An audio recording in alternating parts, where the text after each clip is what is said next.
Hi everyone, in this tutorial I'm going to show you how I did this mouse drawing in Pastels. Now in this video I'm going to have lots of different tips on how to draw fur when working on a smaller scale, and also some tips on how to draw snow and moss. But before I get to that part of the drawing, my first priority here is my base layer. Now the base layer for me for any portrait is one of the most important stages. I always like to aim for something that is as close to the reference photo as I can, but making sure that I'm not putting in my brightest highlights at this stage. Now this is really important because if I put in my lightest values at my base layer, then I'm not going to have anywhere to go when I build up my values with the details. So I'm focusing on contrast. I'm making sure that I've got that base layer dark enough, but in some situations I might start with a mid-tone and then add my darker colours on top. Now this is going to vary depending on the lighting in the reference photo and the fur colour. The way that I approach a yellow Labrador, for example, would be very different to a dark brown fur. So this is something here where the layering process, it needs to be right. The base layer for any fur colour is crucial, but we will need to adjust that depending on what we're drawing. Now I've got lots of videos here on YouTube with many different fur colour examples that show my preferred layering process. But for this, I'm going to be working with more of a dark to light approach, and in some cases, as I've mentioned, a mid-tone, and then add my darker values and my highlights separately. Now when it comes to mapping in a little bit more of the detail, I needed to be realistic with how much I could include for this drawing. You can see here from the size of the pencil and the size of the face that this is actually a very small area to work on. The entire drawing was only 6 by 8 inches, but because I'm drawing the entire body and I've got the snowy branch in as well, this makes everything else a little bit more scaled down. Now although I can't get too carried away with the amount of details I add here, that will actually make this look less realistic, I can still capture the main fur directional changes and of course my values. Now I want to be making sure that I've got the length of my pencil strokes right, the thickness of my pencil strokes right, but the fur direction is one of my top priorities when I consider the details. Now the fur direction is not random, it follows the underlying bone and muscular structure. So if I start to move my pencil in a different way that's not resembled in that photo, then I am actually going to potentially cause a little bit of a lump on the face. I'm going to change that skull shape. So this is something that I do focus on with that base layer once I've got more of those colours established. Now when drawing the ears, this is where the technique shifted to more of the softening and blending techniques. You can see here that I'm using the pencils themselves to do this rather than any applicators or tools. Now the only reason for that is because this area is very small and I didn't want the darker brown of the inner ear that I'm adding currently to mix in with that lighter pink. So to make sure that I had more control over this, I'm using the tip of those pencils with light pressure to give me this softening at this stage. Now if I was working larger, then I wouldn't hesitate to use an eye makeup applicator or even a cotton bud. But for this smaller area, I do find the softening with the pencils works really well. Now in order to do this, there is a few things to consider which I do cover in the real-time version of this tutorial. My step-by-step lessons are recorded with a voiceover while I'm drawing, so I'm explaining everything in the moment, and it makes even the most complex subjects easier to tackle. If any of those are of interest, I'll link the information to those in the description below. Now when I worked on the other ear, this is a rinse and repeat process really. I've got a little bit more of a larger area to work with, so I'm able to capture a bit more of the light changes. Now just like when I worked on the fur for the face, my base layer is my initial priority. I want to be making sure that I'm capturing that main light source. If I do have a particularly bright highlight and it looks potentially white or even a lighter pink, I could always put a layer of white first and then add a pink over the top, just to make sure that I know I've got that highlight as bright as what's needed. Now when working with any upright ear position, I want to be focusing on the darker shading on the inner part of the ear just as much as my highlights. Now having this darker colour in the centre is going to help give a little bit more of this dish-like shape that we're trying to capture. And this would be the exact same approach with a German Shepherd ear, for example, a fox, anything with that upright position. Now once I've got my initial softness in place, this is when I can start to consider some detail. It may be some hair that's in the inner ear, or even some of the fur on the very edge of the skull, that side of the face, that's then in front of the ear. Now, when working on these kinds of details, it makes it much easier to work with the right layer at the right time. If I start adding in the fur that's on the edge of the face in front of the ear, and I do that at this stage now, but I haven't finished the inner part of the ear, then I'm actually going to make that layering process far harder.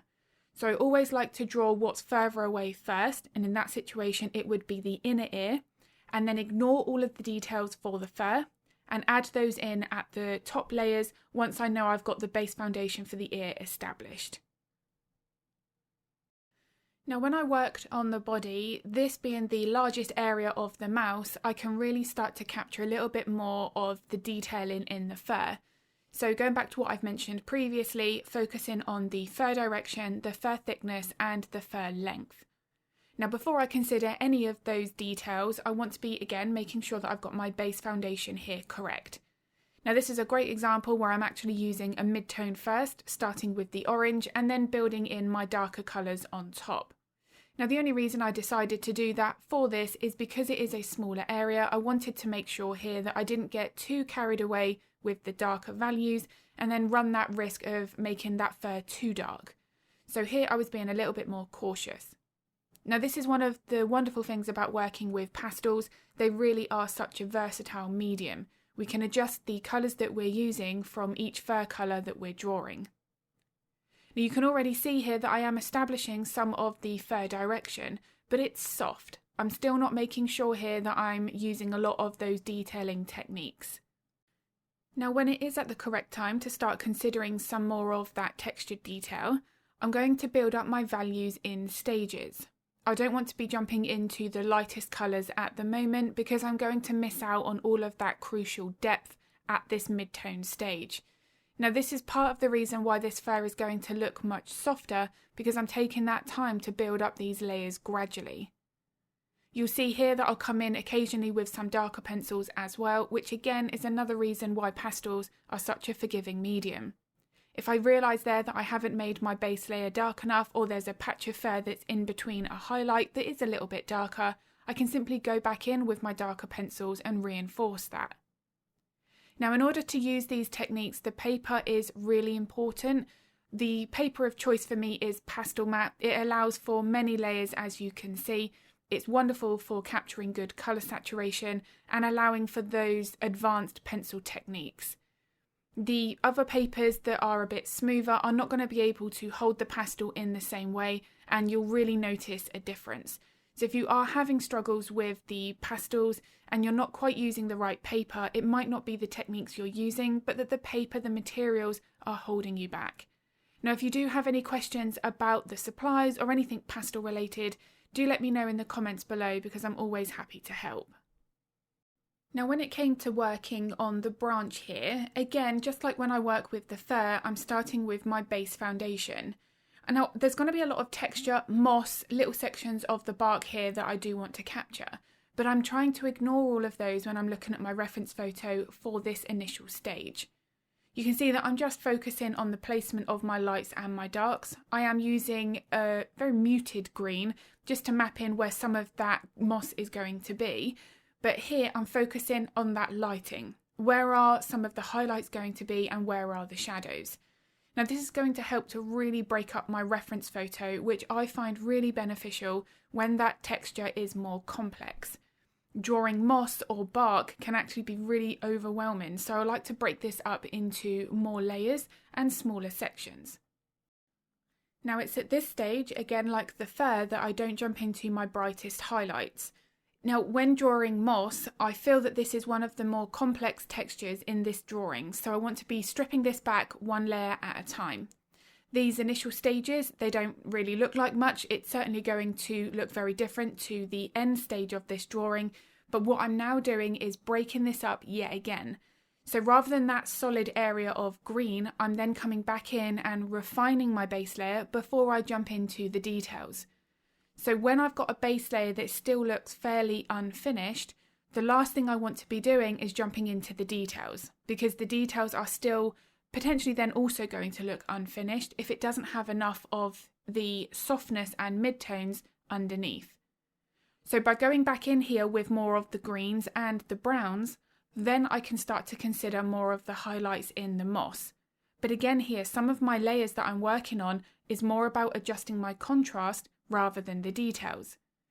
Now, contrast is something that I feel is more important than worrying about the exact colour. That's why grayscale graphite drawings, for example, still look like black and white photographs, yet there's no colour there at all. The contrast, the values here, is something that I do always focus on. Now this is going back to that layering process yet again. I'm following the direction of the moss and the way that it's curving, but I'm not trying to add in every single detail. I just don't have that space for this smaller area. But by focusing on the values and getting a variation of the way that it's curving, some of them are going to be overlapping in many different ways, this is going to give more of that natural variety. The last thing I want to do here is have structure to the moss and end up with all of the moss fibres at those ends all travelling in the same direction. That will look quite stiff and rigid. Now as I come back in and starting to add more of my lighter values for those top highlights, you'll see that I'm not jumping into white. In this situation, a lighter yellow is doing that job without giving me a pale version of that colour. Now there are many situations where I'll come back in with a white or a significantly lighter highlight, but in that situation I'm going to use different pressure on the pencil so that I'm not overpowering the layer underneath. It might be that I'm trying to mix in with the colours at, for example, the green here, and give me a lighter version of that. So again, another example of how pastel pencils are incredibly versatile. Now when it came to working on the snow, I think these techniques, they can be varied depending on the snow texture. If you've got a scenery where the snow has landed, it's more settled, it's not disturbed on that top surface, then you're going to need to use more softening and blending techniques in order to capture that. Whereas here, because this snow, it had been disturbed, I wanted to create the impression that maybe the mouse has started to push some of those top layers off. That's why I've got a little bit more of a bumpy edge here. However, I'm still going to be focusing on softness because I don't want there to be a gritty appearance to the snow. I don't want this to look anything like gravel or concrete. There is a real difference here with how I'm building up this texture. Now when it overlaps the branch and the moss, again I'm going to work with a little bit more of a staggered edge.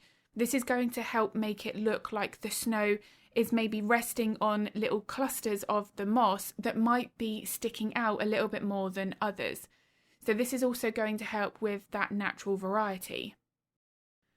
Now the other consideration when drawing snow is that it's very reflective. So depending on the reference photo that you're working from, you may have the sunlight being reflected onto the snow. It might give a bit more of that yellow or orange tint if it's working with more of a sunrise, sunset. Or in most cases, you can actually have a blue or a purple tint, which is going to be reflecting the cooler colours of the sky. So the way that we're going to be building up this colour is going to be very individual to each photo. If there was a particularly strong blue colour in the snow, for example, then you could always add that first and then add the white on top to give you your highlights. There are going to be no set rules here, so it's very much dependent on how much of that colour saturation we need to capture first. If we jump straight into white and try adding the blues over the top, it is going to show up because, again, that's one of the wonderful benefits of pastels, but it might have a bit of a hazy look to it because the white has been there first. So this is something where we can adjust the techniques accordingly. Now the final details for this project was the whiskers. That's the very last element that I add to any portrait, and then of course the tail. Now I left this for the end because they are sitting in front of everything else. The tail, of course, in front of the branch, I therefore wanted to make sure that I put that in at that correct order. But one of my biggest tips when drawing whiskers, particularly if the whiskers are very fine like this, or the project is smaller and we don't want the whiskers to be too thick, is to make sure that you're using a very sharp pencil and really light pressure. The other thing as well is I'm not moving my hand slowly. I think moving our hands too slowly when creating these longer lines, it can actually make them look a bit staggered or wobbly. So as long as you've got a nice consistent movement but you're not rushing, I find that works better. Now when it came to working on the whiskers at the end, some of them were a little bit highlighted, they were catching the light. So in that situation there, you can see that I've started off with the black, but then I finished off adding in some of the white to the tips.